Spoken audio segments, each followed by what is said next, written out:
प्यारे बच्चों, bright future classes में आपका स्वागत है। आज हम आपको जैसे कि लिखा हुआ है आपके टाइटल से जान रहे होंगे और टाइटल से आपको महसूस हो रहा होगा कि इस क्लास में हम क्या पढ़ाने वाले हैं। तो सबसे पहले हम देखते हैं कि इंग्लिश लैंग्वेज होती क्या है। लैंग्वेज जिस तरह से हिंदुस्तान में सैकड़ों भाषाएं बोली जाती हैं, हिंदी, इंग्लिश, उर्दू,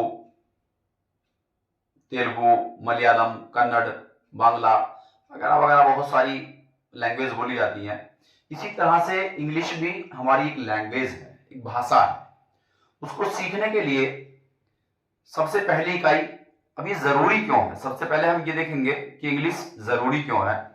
आज के दौर में जो हम देखते हैं, जो शहर और कस्बों के बच्चे होते हैं, वहां की जो लैंग्वेज होती है, वहां के लोगों की, वहां की बोलचाल में थोड़ा सा जो ज्यादा बोलचाल यूज करते हैं, वर्ड यूज करते हैं, वो इंग्लिश के बहुत सारे वर्ड यूज करते हैं। तो वहां के बच्चों के लिए इंग्लिश समझना, बोलना, पढ़ना, लिखना बड़ा आसान होता है। लेकिन गांव देहात के बच्चों के लिए, हम जैसे बच्चों के लिए बड़ा मुश्किल होता है। मुश्किल क्यों होता है? क्योंकि यहाँ कोई इतना चलन नहीं हुआ करता और ना ही गांव देहात में इतने पढ़े लिखे लोग हुआ करते। तो इसीलिए हम गांव के देहात के बच्चे थोड़ा इंग्लिश में कमजोर होते हैं और बहुत ज्यादा बुखार होता है हमें इंग्लिश के नाम से, बड़ा हमें डर लगता है इंग्लिश के नाम से। तो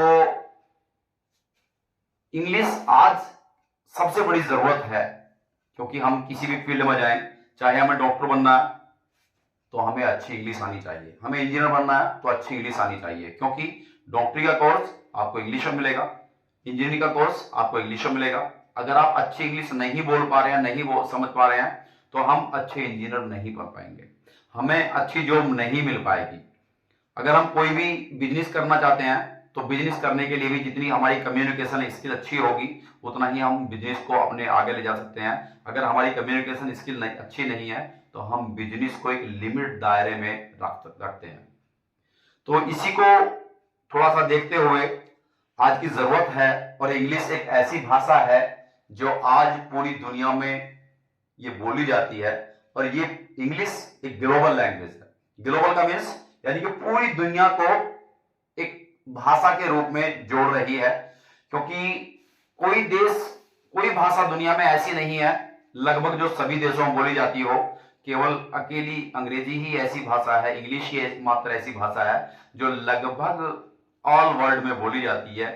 कम या ज्यादा सभी जगह मिल जाएंगे बोलने वाले। तो आज के इस सेशन में हम जो सबसे पहली हमारा ये लेक्चर है इंग्लिश लैंग्वेज के लिए, तो उसमें सबसे पहले हम सीखना चाहेंगे कि इंग्लिश लैंग्वेज को समझने के लिए जरूरी क्यों है। इंग्लिश लैंग्वेज को समझने के लिए सबसे पहले किस चीज की जरूरत होती है, उसको पढ़ने के लिए जिस तरह से हम उर्दू सीखते हैं, उर्दू भाषा के लिए हमें अलिफ, बा, पा, ता, टा यानी कि जो उसकी बेसिक इकाई होती है उसको समझने की जरूरत होती है। इसी तरह से हम हिंदी सीखते हैं तो हिंदी के लिए भी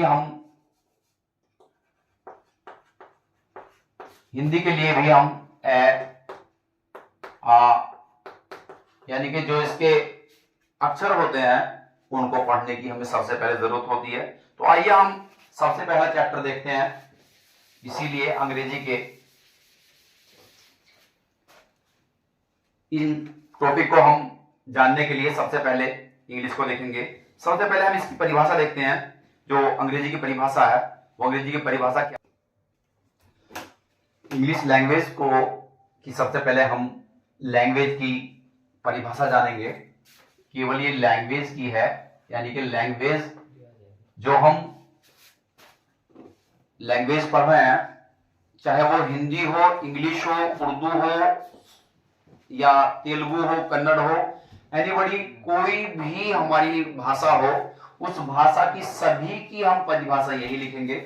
इस परिभाषा को जानने के लिए हम देखेंगे कि जो हमारी भाषा है उसकी definition, language is called the system of sounds and writing that human beings use to express their thoughts, ideas and feelings। यानी कि ये अगर हम कहने लग जाएं कि मानव जाति का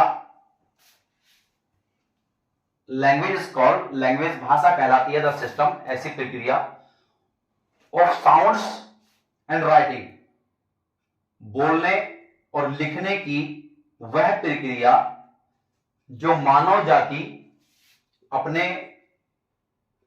विचारों को, अपने भावनाओं को और अपनी जो फीलिंग्स होती हैं, लैंग्वेज की परिभाषा को हम देखते हैं। Language is called the system of sounds and writing that human beings use to express their thoughts, ideas and feelings. इसका मतलब हम कोई भी भाषा सीख रहे हैं, किसी भी भाषा की हम जो डेफिनेशन अगर हम लिखने लग जाएं तो सभी भाषाओं की यही डेफिनेशन लग जाएगी, वो इंग्लिश की ही नहीं, किसी भी लैंग्वेज के लिए।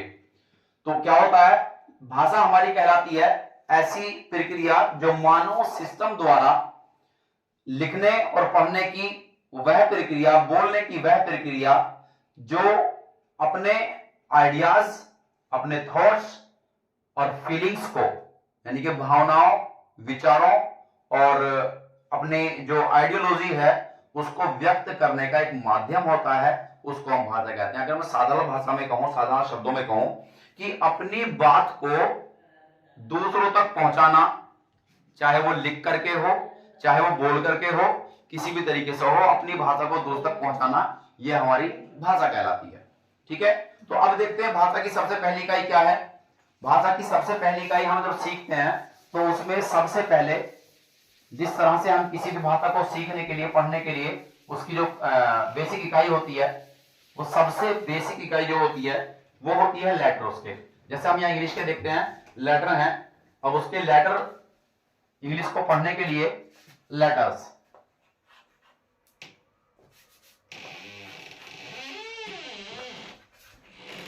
लेटर्स, लेटर्स हमारे कुल मिलाकर के 26 होते हैं इंग्लिश भाषा में, और उसमें भी वो 2 टाइप्स के होते हैं।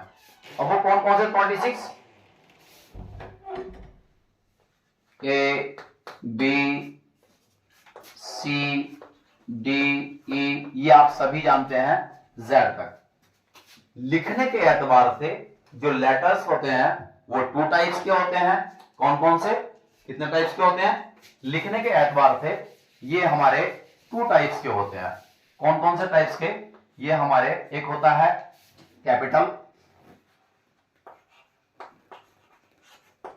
कैपिटल, और एक होता है हमारा स्मॉल। ये राइटिंग के एतबार से है। किसके? राइटिंग,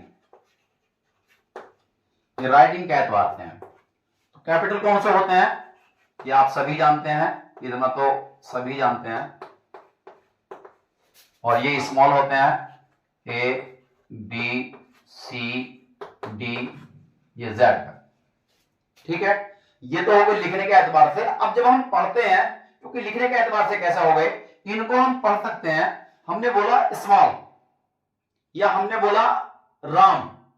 अब राम में नहीं मालूम पड़ रहा कि हमें आर कैपिटल बनाना है, ए कैपिटल बनाना है या एम कैपिटल बनाना है। यहां हम नहीं जान रहे कि यहां हमें एस कैपिटल बनाना है, एम कैपिटल बनाना है, ए कैपिटल बनाना है। तो पढ़ने के हिसाब से तो हम स्मॉल कैपिटल में हम नहीं फर्क कर पाते, लेकिन हाँ लिखने के एतबार से ये हम देख पाते हैं कि यहां कहां हमारा कैपिटल बनेगा, कहां हमारा स्मॉल बनेगा। ठीक है, तो अब देखते हैं पढ़ने के एतबार से।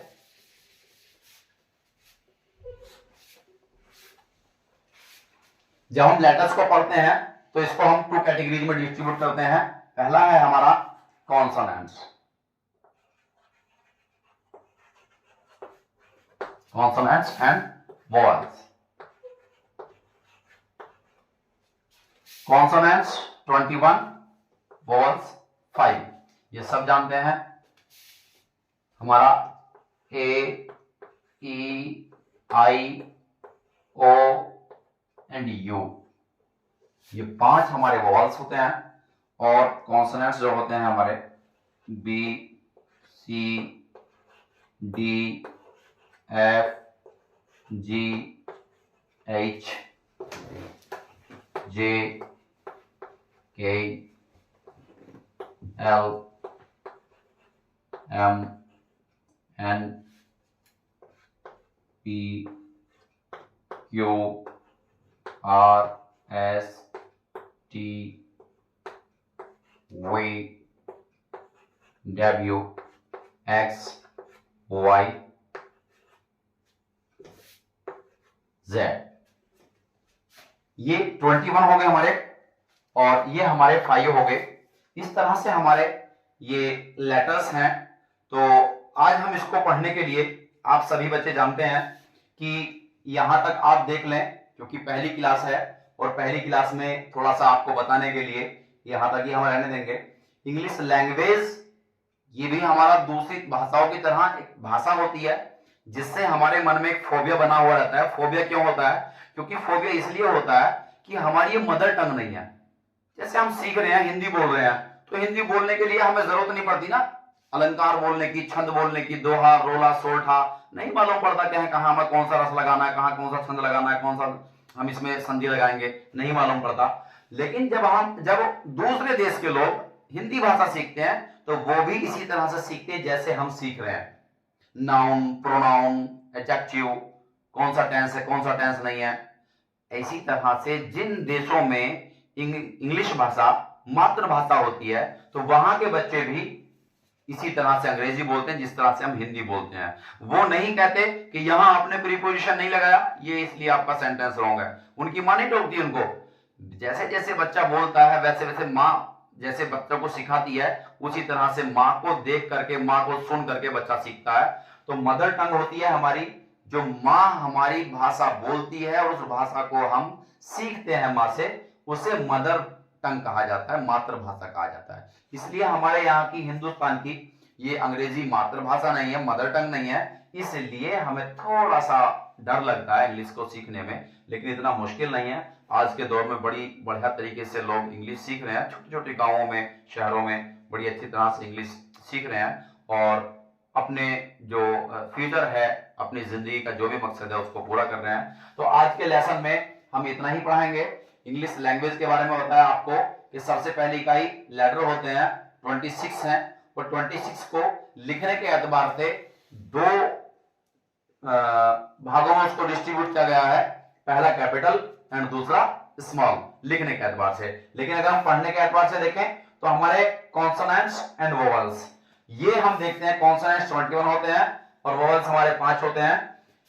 कॉन्सोनेंट्स के लिखे हुए हैं हमारे, और वोवेल्स हमारे ए ई आई ओ यू, ये सब जानते हैं। थोड़ा सा मैं बता दूं, लेकिन अब थोड़ा सा इसमें एक्स्ट्रा बता देता हूं मैं कि वोवेल क्या होते हैं और कॉन्सोनेंट्स क्या होते हैं। वोवेल जिस तरह से हमारी हिंदी में मात्राएं होती हैं, उन मात्राओं को वोवेल्स कहते हैं। जैसे हिंदी में इसे हम स्वर बोल देते हैं, इसे व्यंजन।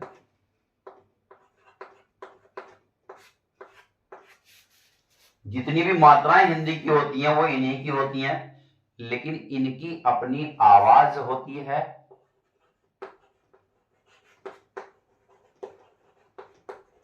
अपनी आवाज होती है और इनकी अपनी आवाज नहीं होती है।